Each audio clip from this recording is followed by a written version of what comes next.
रायपुर नगर निगम का चुनाव कुछ ही माह शेष बचा है और साथ ही रायपुर नगर निगम के 70 वार्ड के आरक्षण का लिस्ट जारी हो चुका है, जिसमें कुछ वार्डों में ओबीसी है तो कुछ में जनरल वार्ड है, एससी एसटी भी वार्ड है। हम बात करते हैं रायपुर पश्चिम विधानसभा को लेकर। आज हमारे साथ सुविधा जुड़ेंगे कांग्रेस के कद्दावर नेता एमआईसी पार्षद श्री कुमार मेनन जी। क्या कहना है उनका। सर, सबसे पहले हम आपका न्यूज़ टीवी 24 में बहुत बहुत स्वागत करते हैं। जी नमस्कार जी। सर, क्या कहेंगे सर, आप इस बार आप वार्ड नंबर 20 में सामान्य वार्ड हो चुका है और साथ ही नगर निगम ने अपने 70 वार्ड के आरक्षण को जारी कर दिया। सबसे पहले क्या कहेंगे इसको लेकर। देखिए, ऐसा है कि 5 साल मुझे मौका मिला था पार्षद के रूप में रामकृष्ण परमहंस वार्ड में, और इस 5 साल में कोरोना काल का भी समय था। उन कोरोना काल के 2 साल के अलावा 3 साल हम लोग काम करने का मिला था।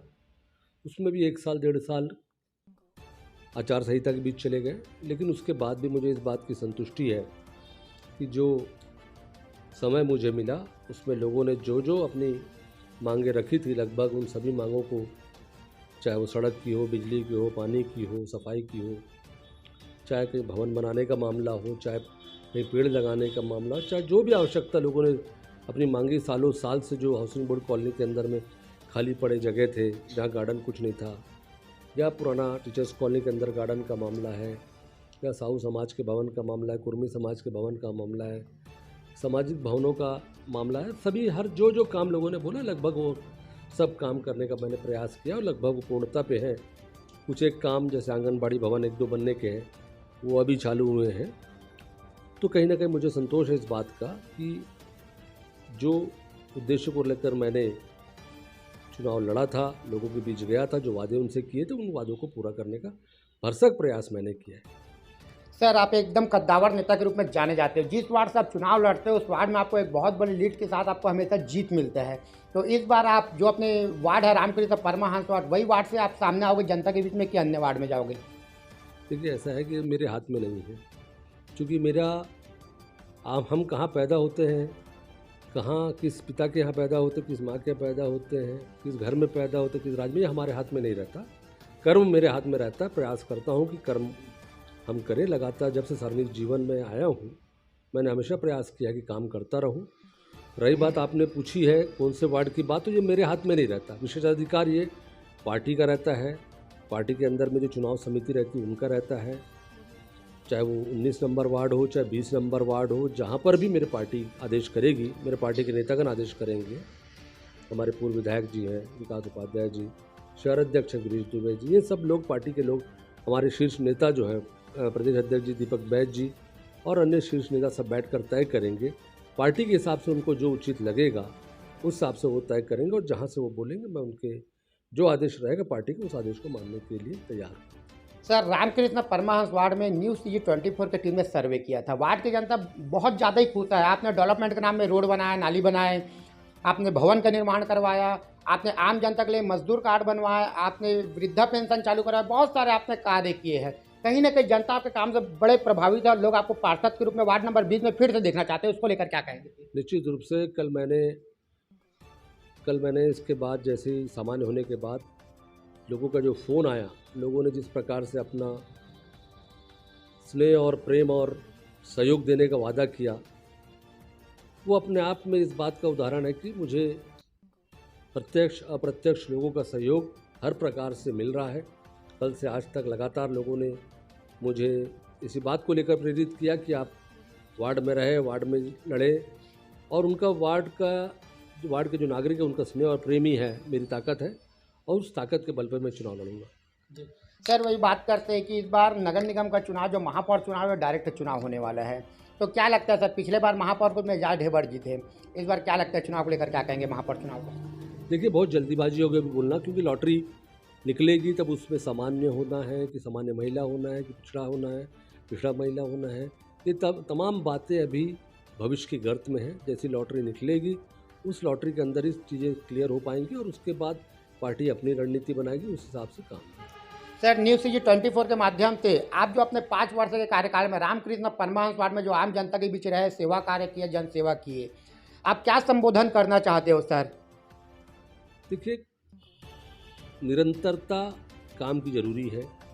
लोगों ने, मुझे बहुत अच्छा लगा कि एक बुजुर्ग ने बोला कि ते जाचे परखे हंस तुला जाच परख ले अन 5 साल काम भी देख ले अन तोला ही मौका देबो। ये जो नारा है उन्होंने मेरे को समझाया, मेरा नारा वही रहेगा कि लोगों के बीच में जो उनका विश्वास था उस विश्वास के तहत पिछले बार तो मैं गया था तो 10 साल के गैप के बाद गया। 2004-09 का कार्यकाल था मेरा पहला कार्यकाल, 10 साल बाद मैं गया था। 10 साल भाजपा के पार्षद थे। 5 साल पहले जब जनता ने मुझे आशीर्वाद दिया था तब उस समय ज़्यादा एरिया कवर नहीं हो पाया था। आज कुछ 2-3 बूथ और जुड़ गए हैं। वो जुड़ने के बाद में मोआ बाज़ार के एरिया, पीछे जी अपना मारुति कुंज का एरिया और तमाम आसपास के एरिया जुड़े हैं। वो सब एरिया जुड़ने के बाद हमारे वोटरों की संख्या भी बढ़ी है और बड़ी संख्या में अच्छे ऐसे लोग हमारे साथ जुड़े हैं जिनका सहयोग और आशीर्वाद मुझे पहले भी मिलता रहा है और आगे मिलेगा। सर एक अंतिम सवाल, आपने अपने 5 वर्ष के कार्यकाल में बहुत सारे डेवलपमेंट कार्य करवाए। लगभग आपके वार्ड में हमने जब घूमा था, सर्वे किया था, तो लगभग हमने सभी कार्यों को पूर्ण रूप से पाया गया है। बहुत अच्छे तरीके से काम किया गया है। आपका मैनेजमेंट भी बहुत अच्छा तरीका था। अगर इस वर्ष अगर आप फिर से वहाँ चुनाव जीत कर आते हो तो जनता के लिए क्या सोचिए सर कुछ बड़ा? देखिए, मेरा जो प्राथमिकता है उसमें ये है कि मैंने कुछ आंगनबाड़ी भवन स्वीकृत कराए थे, वो आंगनबाड़ी भवन करना है। कुछ जगह सामाजिक भवन बनाने के लेकर कुछ मांगे आई थी, वो करवाने का काम किया है। बड़ी मेरी इच्छा यही है कि शासकीय भूमि जो बचे हैं, वहाँ जो शासकीय धरता है, शासकीय भूमि है, उन तमाम जगहों को बचाया रख जा सके, वो माफियाओं से बचाया जा सके, वहाँ पर पेड़ लगाकर संरक्षित किया जा सके, उन जगहों पर सड़कें बनवाई जा सके ताकि टीचर्स कॉलोनी की तरफ एक और नया अप्रोच रोड बन सके। उसके अलावा जो रख रखाव की समस्या रहती है, सबसे बड़ा समस्या लोगों को बिजली पानी सड़क की रहती है, रख रखाव की समस्या रहती है और इसी में ही लोग परेशान होते हैं। तो जैसे मैंने 5 साल प्रयास किया कि लोगों को परेशानी कम से कम हो, वही प्रयास मेरा रहेगा। और जो नए में तालाबों का सौंदर्यीकरण का मामला हो, रेलवे के अंडरब्रिज का मामला, भवानी नगर से कबीर नगर जोड़ने का, ऐसे मामले हैं जिनको किसी न किसी रूप में पूरा करने का मैं प्रयास करूँगा। सर वही भाजपा नेता भी आप पे आरोप लगाते हैं विकास कार्य नहीं करने का और निष्क्रिय होने का। आपको कई बार वार्ड का बाहरी का भी आपको छप्पा देते हैं स्थानीय भाजपा के नेता, उसको लेकर आप क्या कहना चाहते हो भाजपा नेताओं से? देखिए, भाजपा के नेताओं का आरोप इसलिए मिथ्या है कि उस वार्ड से मैं 2-2 बार जीत कर आता हूँ। वहाँ पर 2-2 वार्ड जीत कर आता हूँ और जीतता भी बड़े मार्जिन से जीतता हूँ और जनता के आशीर्वाद से जीतता हूँ। ये जो आरोप वो लोग लगाएं वो तो उनका काम है आरोप लगाना। 5 साल उन्होंने क्या किया और तमाम मैंने तब जीता है जब रमन सिंह जी की सरकार थी, सुनील सोनी मेयर थे। उस दौर में मैंने चुनाव जीता है और उस दौर में मैंने काम किया सबसे ज़्यादा, तब वार्ड 4 गुना बड़ा था। आज वही वार्ड 3 टुकड़ों में बंट गया है, तो उनको लगता है कि अलग है। और आज पिछला चुनाव भी मैं अगर उनके बीच में जाकर लड़ा हूँ, जीता हूँ, तो 1-1 हज़ार वोट से अगर जीत रहा हूँ तो ये जनता का आशीर्वाद और प्रेम और सहयोगी है जो मेरे को चुनाव जिताता है। सर न्यूज़ City 24 का अपना कीमती समय दिया उसके लिए आपको बहुत बहुत धन्यवाद। धन्यवाद।